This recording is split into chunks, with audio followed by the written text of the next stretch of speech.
Hey guys, it's Tara here, the Gentle Sleep Specialist.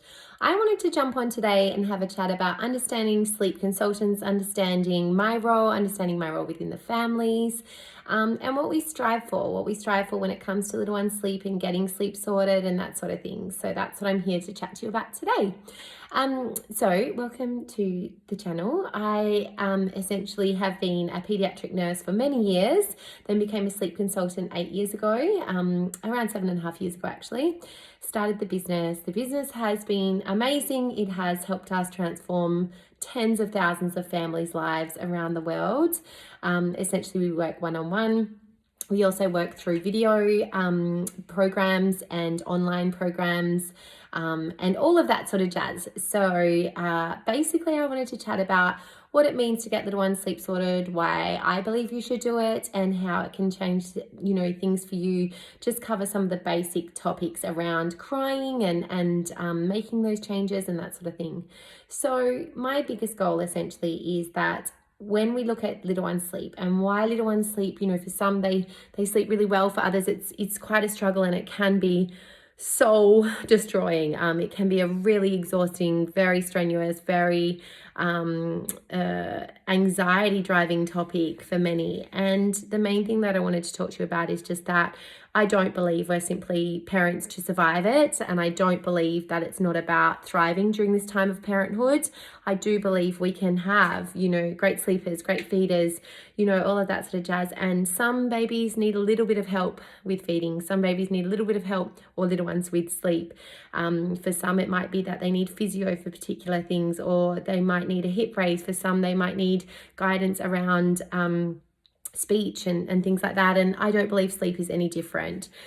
The skill of sleep and the things that little ones can achieve with good sleep is just immeasurable. I find many people who have, poor sleep with their little ones, they tend to run into the same or very similar issues, which may be that they are poor on solids, they're up consistently during the night time, they might be refluxy, very unsettled babes, they might be very happy babes, but essentially bedtimes and times of sleep become a big fight, and it's pretty taxing and exhausting. You might just recognize that your baby's not getting anywhere near the amount of sleep that they should be for their age.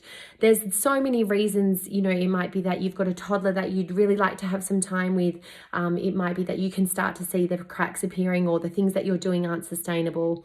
There's so many reasons that people get sleep sorted for their little ones, and I just believe they are so validated and justified, because the benefits of sleep, we know scientifically, are imperative for not only mums and parental mental health and well-being outcomes, but for the baby's developmental, immune, mental, physical, emotional well-being. It's so critical, and that's why I believe in what I do so much. We see babies just transform. We see them, they're happier, things just flow. Their feeding gets easier, their digestion, all of it just seems to settle.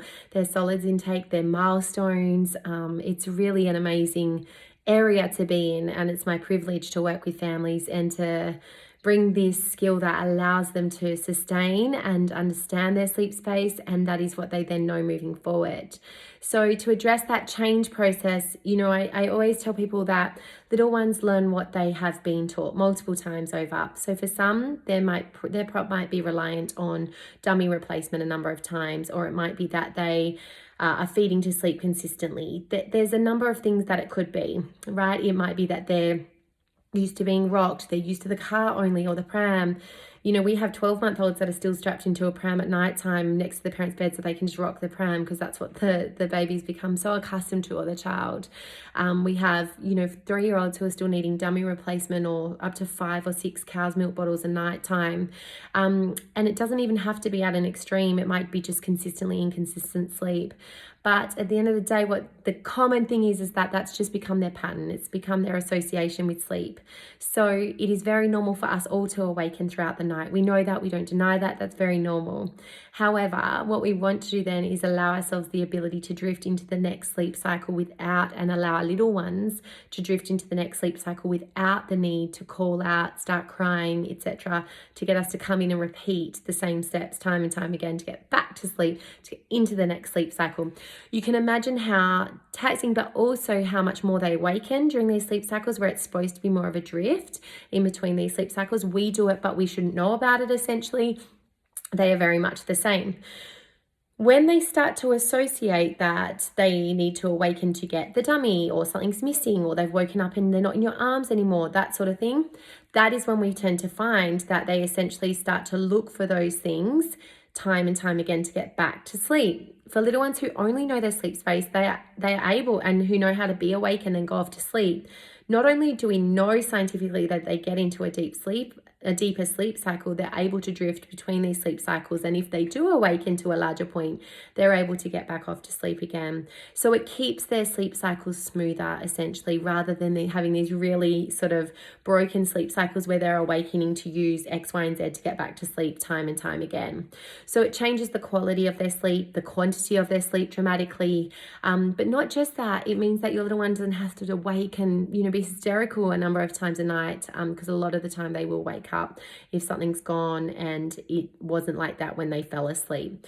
So basically what we want to do is bring in some changes that essentially allow them to still have a sense of certainty and security around sleep, by creating new patterns, a new familiar for them around sleep that doesn't require us to come in and replace dummies or breast or rock, number of times a night. So they're able to settle into their sleep space from awake and go off to sleep. So when they awaken again, everything is as it was. That's what we want to replicate. The other thing is that we want to make sure we do it in a really holistic way. So we're looking at the lead up to bedtime, the feeds, the awake times, what's happening during the settle, and how we can support but bring a new sense of certainty and security back to them as quickly as possible, whilst now creating more sustainable sleep habits. And that's our goal. And so when we work with clients, we really work with the families, with the mums, with the bubs and the dads, the parents, essentially partners, to be able to make sure that everyone's on board. You all have a really consistent plan so that baby's able to pick up the new familiar very quickly. If things are messy, if we're not factoring the lead ups to bedtime, not just the awake times and not just a solid bedtime routine, there's much more to it than that. Then little ones, they find it really hard to then rest in that and create a new pattern around that. So that's our whole goal, is creating that with and for them, so that they're able to then carry that on into their sleep cycles. That is the way that they fall asleep. It becomes their new familiar and their consistency, and it literally transforms their ability to be able to sleep even when they get teeth, to sleep even when they've got a bit of a cold. And of course we'd still support, but the actual difference in terms of their sleep cycles and their quality is so profound, and the outcomes for them is so remarkable that parents notice it within, a matter of days, just them starting to link cycles, starting to get into a deeper sleep. Just notice the depth of their sleep. It's not such a light, poor quality sleep and that sort of thing. So that's our whole goal, whilst we guide and support and educate around sleep. So I think the few big tips are essentially looking at everything being as it was when they fell asleep will allow them to be able to essentially not only rest and relax, but get into deeper sleep cycles and not wake with such that, startled cry. We also are obviously working on them knowing what it is to be awake and to go off to sleep. So when they have that ability to do that.